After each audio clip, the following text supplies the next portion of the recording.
ඔව්. පැල අලෙවි මධ්‍යස්ථානයක අඹ පැලයක් රුපියල් 80ක්ද පෙර පැලයක් රුපියල් 50ක්ද වේ. සමුද්‍රා එයින් අඹ සහ පෙර පැල 20ක් මිලදී ගත්තාය. මොකද වෙලා තියෙන්නේ? පැල අලෙවි මධ්‍යස්ථානයක් තියෙනවා. ඒකේ පෙර පැලයක් රුපියල් 50ක් වෙනවා අඹ පැලයක් රුපියල් 80ක් වෙනවා. ඒකෙන් කොහොමද පැල 20ක් එයා දෙකෙන්ම අරගෙන තියෙනවා. ඇයිට ඒ වෙනදා රුපියල් 1960ක් වැය වෙනවා. ඔක්කොටම රුපියල් 1960ක් වැය වෙලා තියෙනවා. මිලදීගත් අඹපැල සංඛ්‍යාව x ද පෙර ගණන y ද නම් y ද ලෙසගෙන සමගාමී සමීකරණය දෙකක් ගොඩනගා ඒවා විසඳා අඹ සහ පෙර පැල ගණන වෙන වෙනම සොයන්න. සාමාන්‍යයෙන් අපිට හැමදාම දෙන ජනප්‍රිය ගණනක් මේකක් නේද? හොඳයි පළවෙනි සමීකරණය මොකද්ද? අඹ පැලයක් 80යි පෙර පැලයක් 50යි. ඒ ඔක්කොගෙම මුළු එකතුව 13යි 60යි 1960යි. එහෙනම් මම අඹ පැල ගණන x නිසා පෙර පැල ගණන y නිසා මෙයාගෙන් වැඩි කරපුවාම මට ලැබෙනවා අඹ සඳහා වියදම් වූ මුදල නේද? අඹ සඳහා වියදම් වූ මුදල 80x. මෙයාගෙන් වැඩි වුණාම මට ලැබෙනවා මොනවද? පෙර පැල සඳහා වියදම් වූ මුදල. ඒ දෙක එක්කව කරපුවාම කීයක් වෙන්න ඕනද? ඒ දෙක එක්කව කරපුවාම මට එන්න ඕන 1360ක්. ඔක තමයි සිංහලෙන් කියන්නේ. ඔක තමයි සිංහලෙන් කියන්නේ.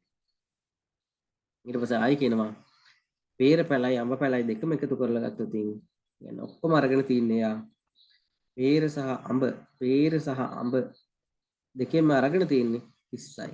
එහෙනම් තව එකක් කියනවා x ධන y සමානයි 20යි කියලා කියනවා. x ධන y සමානයි 20යි. මම මේ සමීකරණය ගන්නම් 1 මේ සමීකරණය ගන්නම් 2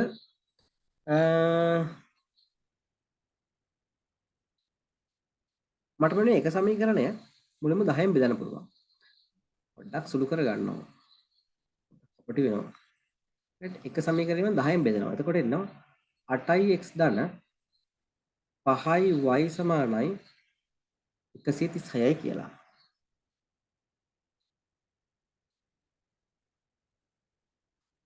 right මම මේක 3 කියලා ලියා ගන්නවා.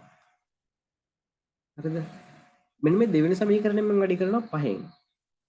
දෙවන සමීකරණය වැඩි කරනවා 5න්. ඇයි කියලා මම කියන්නම්.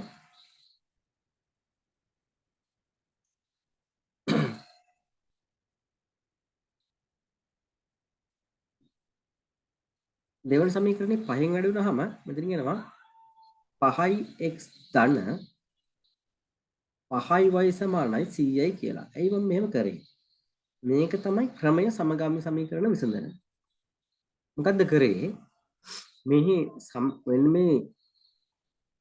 මේ වගේ සමගාමී සමීකරණයක් දුන්නාම මොකද්ද කරන්න ඕන? මෙන්න මේ එක වීජීය පදයක මොකක් හරි වේවා එක වීජීය පදයක සංගුණකය කියන කියන්නේ එයාගේ ඉස්සරහින් තියෙන සංඛ්‍යා සමාන කරගන්න ඕන. මම මෙතන අපිට වැඩක් කරා මොකද?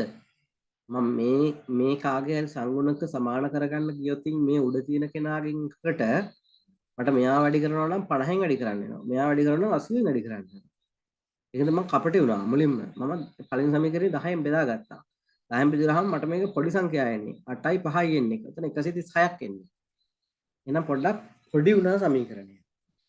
සමීකරණය පොඩ්ඩක් පොඩි වුණ නිසා මට දැන් පහසු වුණා. මම දැන් කරේ වැඩි ඊට පස්සේ මොකද? දැන් මෙන්න මේ සමීකරණය අරන් මෙන්න මේ දෙක කියන සමීකරණය අරගෙන එයා 5න් වැඩි කරා. 5යි වැඩි කරපුවාම ටක් ගානකට 5යි y හදාගන්න පුළුවන් මේ. ඇයි එහෙම හදාගන්නේ? එහෙම හදාගෙන එයාව අයින් කරන්නේ. එයා සමීකරණ දෙකක් තියෙනවනේ මට දෙකෙන් අයින් කරන්න පුළුවන් අඩු කරලා හරි එකතු කරලා හරි.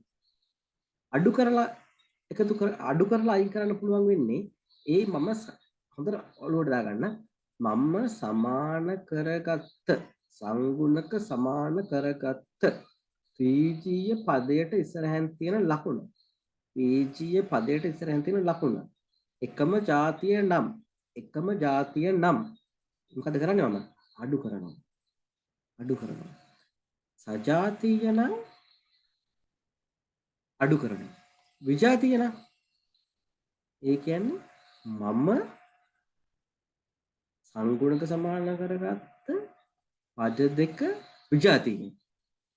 ඒ දෙන්නගේ ලකුණු විජාතියයි. ටක් ගාලා එකතු කරන්න. සමීකරණ දෙක එකතු කරන්න. මේක අඩු කරනවා. මොකද සමානයි ධන ධන. එතකොට මම දාන්නවා 3 ධන සෝරි අඩු කරනවා කියලා මම කිව්වේ 3 ඍණ 4. එකම જાතිය නම් සජාතිය නම් අඩු කරනවා. ඒ ඍණ තිබ්බත් එමයයි එකම જાතිය නම් අඩු කරනවා. එතකොට 3න් අඩු කරනවා 4. එතකොට 8යි x ඍණ 5යි x ධන 5යි y ඍණ 5යි y. ඔයාලට මෙහෙම ලියා ගන්න බැයි නම් මේ දෙන එක තැන ලියා ගන්න. පැටලොක් නැහැ. එන්නේ පළවෙනි සමීකරණය මුලින්ම ලියාගත්තා. පළවෙනි සමීකරණය මුලින්ම ලියාගත්තා. දෙවෙනි සමීකරණය ඊට පස්සේ ලියාගත්තා. ඊට පස්සේ ලියාගත්තා. මම චුට්ටක් කියලා පෙන්නන්නම් කොහොමද තමයි පැටලුනොත් එහෙම වෙලාවක. මෙන්න මෙහෙම ලියන්න පුළුවන්. ධන 5යි y එතන ඍණ ලකුණක් දාලා 5යි x ධන 5යි y සමානයි 136 ඍණ 100 කියලා එනවා. දැන් මේ ඍණ ලකුණින් වැඩි කරනවා මේක. දැන් මේ ටික ඔක්කොම කරලා තමයි මම එකපාර කලින් ලිව්වේ අතන.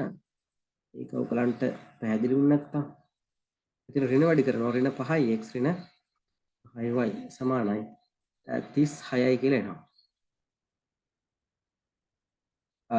ඔව් අපිට හදලා ලෙවල් තියෙනවා කල්පිත 12යි 8යි කියලා.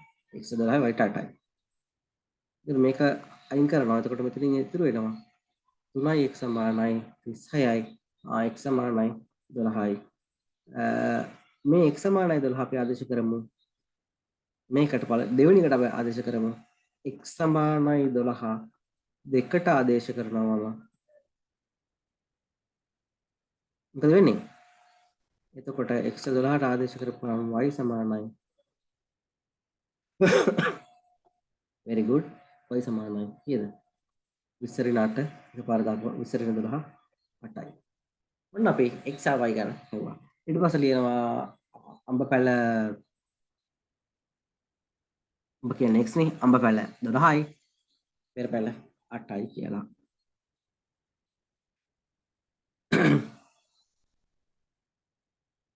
හොඳයි.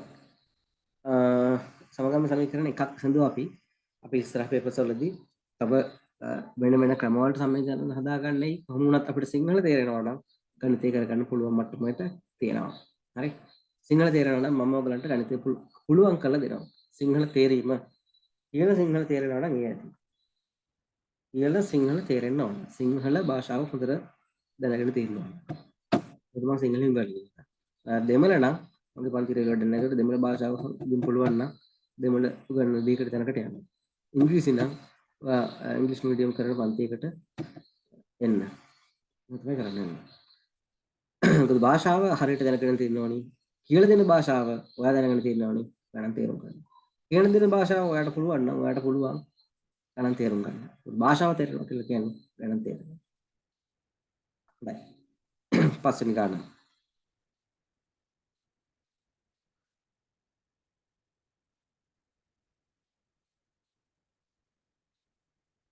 ඉතින් ඔයාට මේ පාස් පළවෙනි පේපර් එකෙන් ගණන් පහක් මම හදන්න ඕන ඔයාට. A කොටසෙන් 5යි B කොටසෙන් 5යි. ඉතින් ප්‍රශ්න 10කට පිළිතුරු දෙන්න වෙනවා. right? හරි අපි ඊළඟ වීඩියෝ එකේදී එහෙමනම් එතනින් එහාට කතා කරමු. එතකොට මේ පේපර් එක අවශ්‍ය නම් මම ගන්න. ඊළඟ වීඩියෝ එක එතකොට කරන්න කලින් ඔයා පුළුවන් නම් නෙමෙයි අතට මට WhatsApp එකකින් හදලා එවන්න ඊළඟ ප්‍රශ්න ටික. right? ඒ ප්‍රශ්න ටික හදලා එවන්න. ඒකේ උත්තර ටික මගේ වීඩියෝ එකේ විවරණයත් එක්ක යන්න පුළුවන්. විවරණය කියන්නේ මම මෙතනදී ගොඩාක් ලොකුට විස්තර කරේ නැහැ අතරම. තියරි ගොඩක් ඩීප් ගියේ නැහැ. තියරි ලොකුට විස්තර කරන්නේ නැතුව ගානට අවශ්‍ය දේ විතරයි මම මෙතනට ගත්තේ. ඉස්සරහ පේපර් අර කීපයක් කරද්දී ඔක්කොම තියරි අවශ්‍ය කොටස් ටික කවර් වෙවි පේපර් හරහාම. අපි ඉදලට එන නතර කරමු.